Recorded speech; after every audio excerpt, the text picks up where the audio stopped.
You're listening to the Jason PJ podcast. Normally, you are a sucker for space chat, Peach. I just think it's fascinating. I think there's so much more out there that we have absolutely no idea about. And I know that freaks you out. You don't like the unknown. I love the unknown. Oh, I don't like when there's a knock on the door and I don't know who's there. So I freak out at what's above me. But you couldn't help but get excited yesterday. Richard Branson finally got the whole Virgin Space program going and he went into space. He sounded so excited yesterday. And I'll tell you who was equally excited, our next guest. A 52-year-old father of three who lives right here in Melbourne. Scott Copeland is joining us on the air. G'day, Scotty.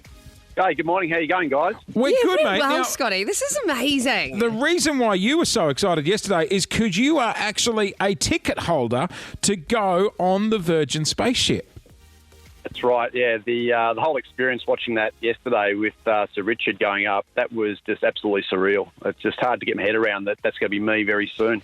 So tell us how you got there. You actually won a competition in 2014, was it?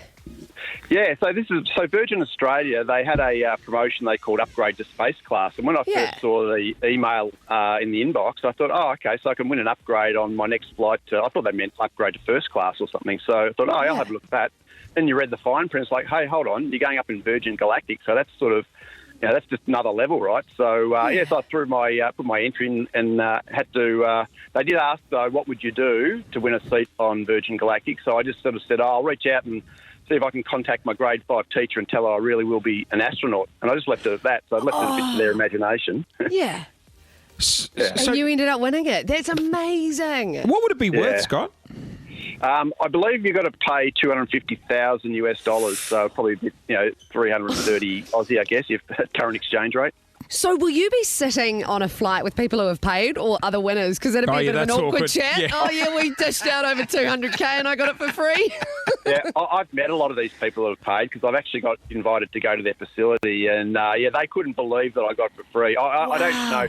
I think I only know one other person that's actually got one for free, but... so I think chances are out of the 800 people in the queue, I'll be going with people that have paid. It'd be nice to go with someone notable, but to be honest, I really don't mind. There's a lot of amazing people I've met along the way. That's so what cool. kind of notable names are we talking? Mate, there's been, I think Leonardo DiCaprio's publicly said he bought a ticket and stuff like that. Yeah. Yeah, Tom Hanks. Yeah, oh, my God, really? Wow. Yep.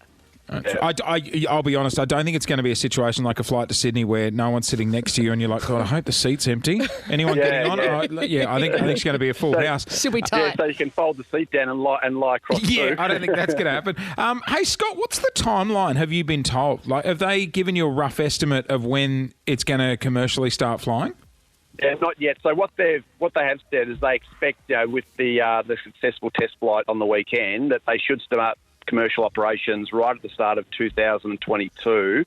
And then from that point, they'll probably work through the queue of people because everyone will just go in order of when they bought their ticket. So I've had my ticket since 2014. So I'm imagining I'm in the first half of the queue. So hopefully it'll come around reasonably quick and just need ScoMo to open the borders for me. Yeah. Imagine that. When you won the ticket, surely, because there's unfortunately been several accidents. I think lives have been lost as well while they've been trying to build this spaceship and actually get it off the ground. What was the family's reaction, Scott? Were they happy for you to go, mate?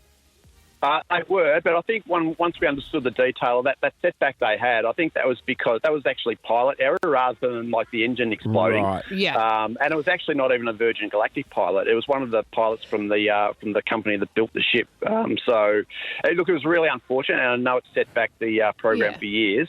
But when we understood the nature of what happened, and they've built a fail-safe so the pilot can't do that anymore, I feel a lot better about it. Right. Scott, just quickly on that, do you have to pass strict health tests? Do you have to be in peak, form to go on the flight, or is it there's no real recommendations? What do you think? It's an excess baggage thing? Jump on the scale, Scotty. Oh no, you have to pay $20,000. You've let yourself go. Is there any tests you have to pass? Yeah. I think when you arrive, I think there will be, but I don't think they're going to be too stringent. If Richard can get on the plane at the age of 71, I think I should be okay. True. Okay, good. That's a good call. Just be careful having a crack at his age, mate. Otherwise, he might take that ticket back. Mate, I no doubt yesterday would have been highly emotional for you and all the ticket holders, and it was great to see it all go to plan. Scott, we'd love to stay in contact, mate. When you get the call up, give us a ring. We'd love to chat to you. Absolutely will. Thanks for having me.